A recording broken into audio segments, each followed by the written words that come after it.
Joe from Chessington World of Adventures, and it is post-lockdown here at Chessington. Now you've seen there some of the entrance area as we've walked into the park. Quite seamless, to be honest. It was really well organised, nicely laid out. Don't have any complaints at all. Only complaint I have, again, they didn't scan our ticket, which makes a bit of a mockery of booking the ticket in the first place. And on top of that, to be fair, it is more noticeably busy here than it was at Thorpe Park and Legoland, and I mean noticeably more busy here than it was. Now, we headed straight to the Vampire, so you were seeing some footage there of Vampire. I still love the changes, absolutely love the changes in there. It's just, oh, music's got louder as well. Really, really impressed, really impressed. But, you know, we got there quite early, pretty much straight away, and yeah, waited 40 minutes for it. We went through 2 cleaning cycles. First one was a little bit painful at 10 o'clock. I'm not sure if it opened for hotel guests, because I wasn't really sure why they were cleaning it at 10:05, to be perfectly honest with you. But the second one actually only took a couple of minutes, which was kind of what we were expecting in the first place, to be honest. They've got the sprays here much like they had at Legoland.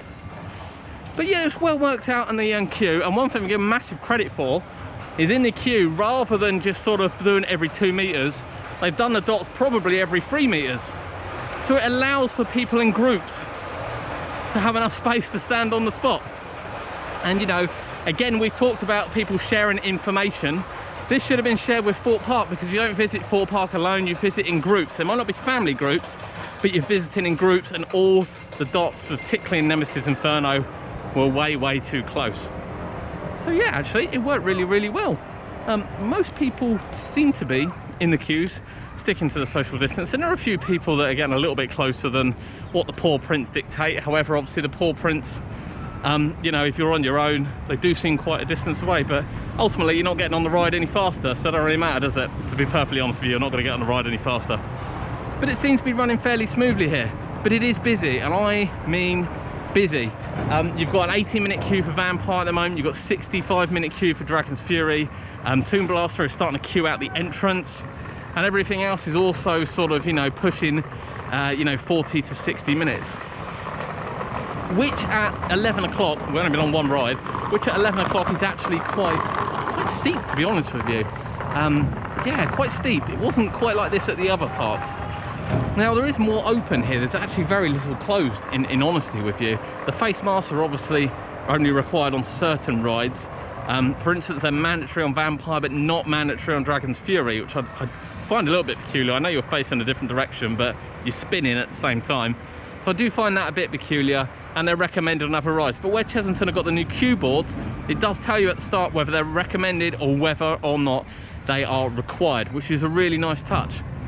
Biggest complaint so far has to be that Wild Asia and the Land of the Tigers, Tiger Rock ride, doesn't open till 1 o'clock. 1 o'clock! I'm absolutely staggered. 1 o'clock. It feels like a normal day here. It really does feel like a normal day here. And I think the issue is obviously that there are so many people off still at the moment, and you can probably see around me with the amount of families and children going around. The park is busy. It is busy. And it kind of feels a little bit more compact, where you could walk around Thorpe Park and Legoland and have, you know, space, and it didn't look like there was that many people here. Here it feels a little bit tighter because areas are closed, and you can't even walk down to sort of Land of the Tigers or walk into Wild Asia. The whole lot is blocked off. That said, everyone seems to be respecting social distancing, which is great. There are some announcements in the queue lines. There are some well laid out parts on the floor. Any sort of thin roads, this isn't classed as a thin road, but any sort of narrow ones, shall we say, do have an up and down on. That includes the one going between Land of the Tigers down to Toon Blaster. That's got arrows on each way as well. So the idea of today is we want to explore the park. We did want to get on some rides. We've got on Vampire already. We are going to do a couple more hopefully as well. But we kind of want to see again for you guys what operationally the park is like and how safe you're going to feel to come to it. So far actually it's been a bit of a breeze. Busier than I expected, but it's been a bit of a breeze. If you want to see some construction updates from all around here, that'll be in a separate video as well. You'll be able to watch those. We'll be checking out the Blue Barnacle and of course the new drop tower for 2021. But I think we're going to get a little snack, and then we're going to try and find another ride to go on.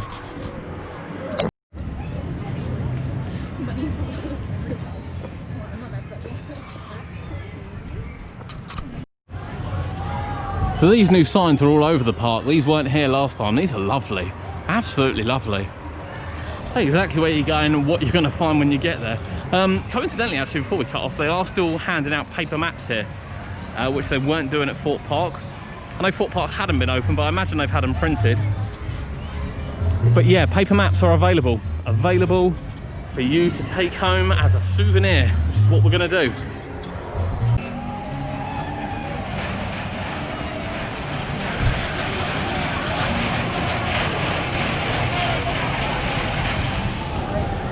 So I'm a massive fan of these new cue boards they've got here, but when they had custom ones at the top, you'd just think they'd make them fit, wouldn't you?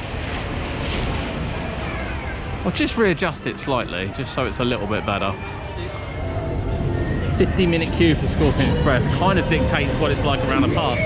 We went to the queue line board, but that's only showing pandemic information and safety guides. So it's a bit of a whim. We're having a visit by every single ride to see what the queue is, but yeah, really busy day today at the park. So no mask required on the rattlesnake, only recommended. I guess when you're in there by yourself, it probably doesn't make too much of a difference. But this still has a 60-minute queue today, regardless of the fact that obviously it's technically running full capacity.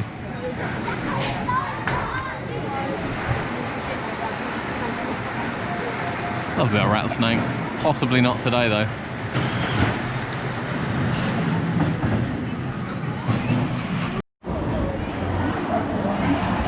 The rattlesnake is labelled out all around here. The queue's just down here, literally just down here. But I have to say again, Chessington guilty of not having their bin lids open in the queue lines. It's like they've completely forgotten about queue lines. Totally forgotten.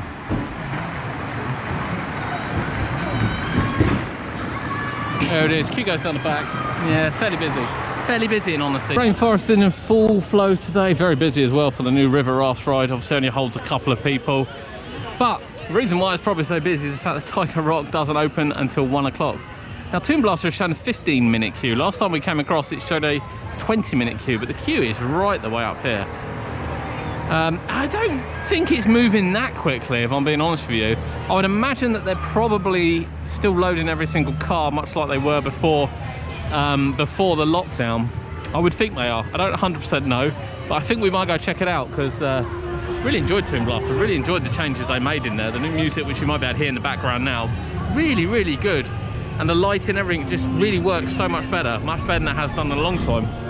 But it's great to see the Rainforest new area for 2020. You can go back on our channel, see a full kind of POV of the rides, see them all in action. But really popular today. But just take into account that obviously Tiger Rock is closed at the moment. So if you want a water ride, log flume type ride, it's your only option at the moment.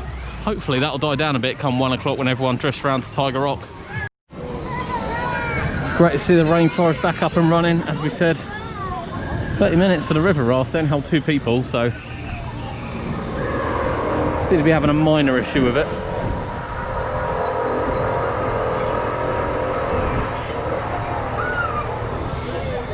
Minor issue with it, still loving all this. Treetop hoppers is only running with 1 hopper, so that's got a 25-minute queue. That's quite hefty. I don't think it is though, actually. That's not a very long queue at all for that. And at the moment this is not operational, although there are quite a few people in the queue line for it. Of course you can see a POV of the Jungle Rangers and the river rafts on our site. That is already on there, but yeah, seems to be very popular here in the Rainforest. Very popular. Quite a lot of people queuing. Sadly they've not fixed the line, they've not fixed the sculpture yet. But yeah, Rainforest, very popular. A lot of people will only be seeing it for the first time now, because obviously the park was only open a couple of real off-peak days heading into March, and then of course shut for the busy weekend period where people would have started visiting. So a lot of people are seeing it for the first time. It seems to be going down really well, to be honest with you. It seems to be really popular. There's a lot of people in there. Yeah, pleased to see Chessington doing it. The fact they're getting investment down there, the fact they're getting investment with a brand new boat, the fact they've had the Rainforest, which is new investment. You've got to remember that's a completely new car ride. And although the boat ride is you know, they already owned it. It's new for Chessington, so there's definitely some investment going on. Obviously Legoland have got quite a lot of investment going on, and thus far Thorpe Park have none, which is a bit of a shame. I think anyone expecting anything big at Thorpe Park might be disappointed over the next few years after all this has gone on. I can see any Thorpe Park projects being delayed even more. I've just noticed as well that this was the Gruffalo Arena, has now been renamed the main stage. Main as in tiger. I don't know whether or not it's still got Gruffalo above it actually. It's still themed to Gruffalo. No, the Gruffalo sign's been taken down. You can kind of see how well it weathered the sign in the middle. So it's no longer the Gruffalo Arena, it is now the main stage, which certainly fits the area a bit better because it is part of the Rainforest area. And it's really, quite honestly, I've had enough seeing Gruffalo shows. It'd be nice not to see a Gruffalo show this year. I think we're going to have a look at some more queue times. As we said, we can't kind of get the grips what the queues are because the boards don't seem to be working. They only seem to be showing safety information. That's a bit of a shame that one hasn't been replaced actually. They've forgotten a sign. They've forgotten a sign. We want to check out Fury. We really want to get on another couple of rides ideally, but time is ticking away and it's just seems to be getting busier and busier. It really, really does. Good to see all the little rides open. Obviously the play area is shut. Looks like Canopy Capers is shut as well. Canopy Capers was one they were going to open, but much like Legoland, I think it's just a pause on it for a couple of weeks to see how it goes. But yeah, actually, you know, really impressed. We can see some of the Wild Asia rides testing at the moment. Again, doesn't open until 1 o'clock. It's only 12:10. Yeah, busy in the park. Hopefully come 1 o'clock, people disband and spread out a bit, and you know, these hour queues for some of these rides will decrease. But yeah, how busy do we think it is? Let us know in the comments. Think it looks busy in our previous vlogs? I have to say, I think it does.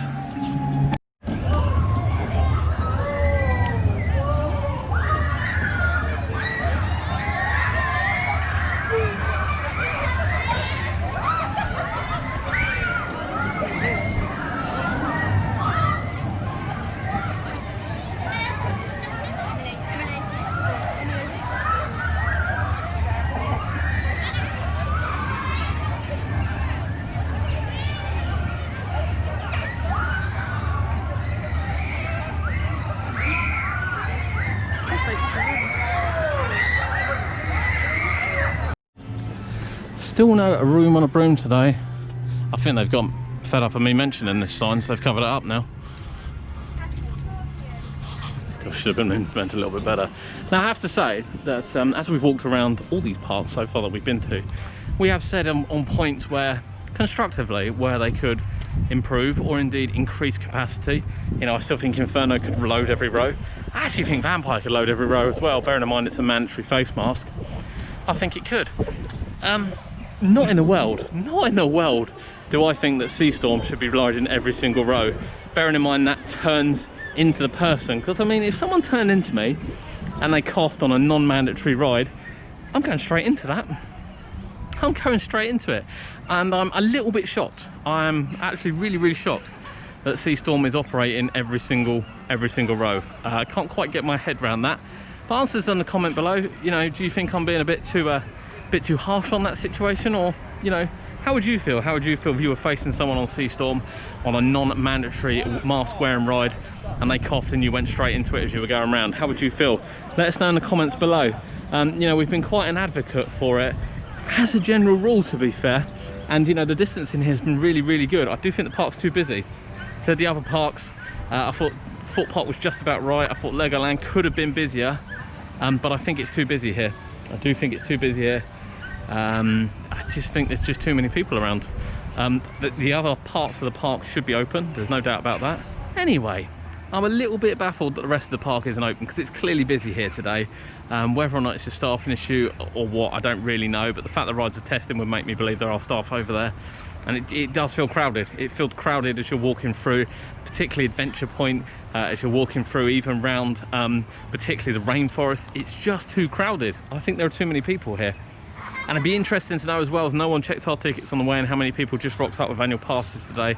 You know, it's quite a high annual pass park, whether it be the Chessington or the Merlin one, and just got in. Now obviously that might change a bit, bearing in mind that your restrictions on your annual passes stay the same. So if you've got a Chessington annual pass or a Merlin annual pass, a standard one, you obviously can't visit during the month of August. So it'd be really interesting to see how that develops over there.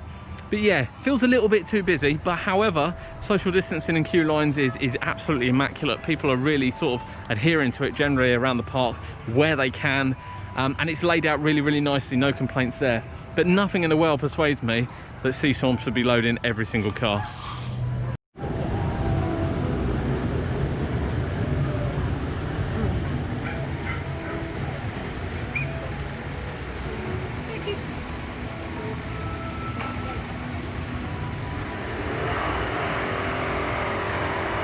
I think with the grass and everything, this area is going to grow up really nicely actually. Yeah, it seems to be coming along really, really well. Here are the tortoises and the capybaras. I think they're indoors today. Can't see them outdoors. I imagine the capybaras are in the middle of the ride. I'd be very surprised if they're not. But yeah, I think this area is going to grow up really, really nicely. There we go, shorter than probably expected from Chessington World of Adventures. Yeah, so I mean, we wanted to come. Obviously we've vlogged the park when it was fully open and really quiet, and we took you on loads and loads of rides and attractions. So you have seen, you know, if you want to see that, head back into the channel and you'll see that from March time before the lockdown. Post lockdown, what do we think? Well, we've been to Legoland and we've been to Thorpe Park, and we had very, very mixed kind of experiences at both of them. With Legoland, amazing, absolutely amazing, really, really efficient, loved it, absolutely loved it. And Thorpe Park a little bit off, not completely, but a little bit off. You know, but at the same time, Legoland, I would say, was a little bit too quiet. Whether or not that was pass holders not showing up, I don't know, but it was a little bit too quiet. But of course, Legoland were scanning your passes as you walked in, your pre-booked tickets, and they weren't letting people in as they were at capacity. Might be a reason behind it. Thorpe Park, of course, weren't. However, I think Thorpe Park was just about right. Yes, it was busy for some of the rides. They had some unfortunate breakdowns, and they're still sort of, you know, opening some of the attractions. So yeah, you know, I had no problem with that. It's about right. Chessington today, nice seamless entry. No one checked the pre-ticket though. Really bugs me. It's been going on for years now with all these special events. You know, we paid an absolute fortune for Winter's Tale last year and then just walked in for annual pass. It's so frustrating. And it's continued, and I think the park's too busy. I think there's too many people in the park. Whether or not that would change had they actually opened the rest of the area, I'm not sure. Having Wild Asia and Land of the Tigers closed until 1 o'clock when the park opens at 10, and you know, it's clearly sold out today. You couldn't buy tickets to come. I just think it's a little bit too busy, to be fair to you, compared to the other two. That said, you know, preparation wise, they've done a really good job. They have had a little bit of an extra time over some of the other places, because obviously they're open for zoo days. So they've done an excellent job, you know, on the entry, on the temperature checks, which is now by the entry rather than in the car. They've done a fantastic job laying out the queue lines. In fact, probably better than anyone else, simply because they've allowed more space for families. It's as simple as that. Allow more space for families. It's worked much, much better. It just feels too busy. It just feels too busy. You know, we went straight to Vampire. It said 5-minute queue. In the end, it was a 60-minute queue. And you know, that was first thing in the morning. It's very much the same with the other rides and attractions. Everything is kind of really maxed out the queue line. It just feels a bit too busy. Loading has been absolutely fine. In fact, loading's been really good. In fairness to the park, loading has been really good. And the only thing I'm going to question, and I will question it, is Seastorm. Nothing in the world is going to persuade me that Seastorm should be running every single carriage when they turn and face each other. Nothing at all is going to persuade me that that's a good idea. But I don't know, what do you think? Chessington got praised over the weekend for their procedures and things, and I'll praise them as well. I think their procedures are brilliant. There's a few bins again in queue lines. It's like no one has done an operational walk and checked the bins in the queue lines at these parks for some reason, except Legoland. You know, the operational wise has been very, very good. A few bins shut, which you know, isn't supposed to be the case. But operationally wise, really, really good. Entry, really, really good. I think there's too many people in the park. I'd be really interested to know how many people you know, how many people have managed to get in without pre-booked tickets today. We're really, really interested to see. There's a lot of annual passes, a lot of people with annual passes running their necks walking around. I'm not going to say these are particularly well distanced between either. you know, when everyone's getting out the car at the same time. So yeah, I think they're better organised than what Fort Park are. I do think they're better organised at Fort Park are. I'll definitely question Seastorm 100%, but generally really, really good. So would I book for Chessington Wildlife Adventures? Yeah, for procedures and safety, 100% I would. But just bear in mind that as long as they continue not to book tickets, it feels like there's probably people in there that haven't booked tickets and maybe shouldn't be here today, and it feels a little bit busier than it should. That's all I'm going to say. But other than that, they're doing a sterling job, an absolutely amazing job. You know we love Chessington, you know we defend Chessington best we can, but we'll be brutally honest where we need to be. Seastorm I don't think should be every single car. 100% don't think should be every single car, but procedures in there are really, really good. But that's it, that's Chessington post lockdown. So we've done 3 of the parks, we've got Alton Towers left to visit, and of course all the independent ones which we'll hopefully get to over the summer. But that's Chessington World of Adventures. If you're looking to visit, make sure you do book online. Please make sure you book online to guarantee your entry. You wouldn't want to get here to find out they don't let you in. And of course, you need to wear a face mask on. It's only a couple of rides here, to be fair. I mean, we only come across Vampire that you need to wear a face mask on. It's recommended on other ones, but not necessary. But make sure you bring one with you anyway, or you're going to be paying £2 for a disposable one or £6 for a cloth one. But from Chessington World Adventures, my name's Adam, this has been UK Theme Parks. We'll be back here probably very, very soon. Yeah, we'll see what changes.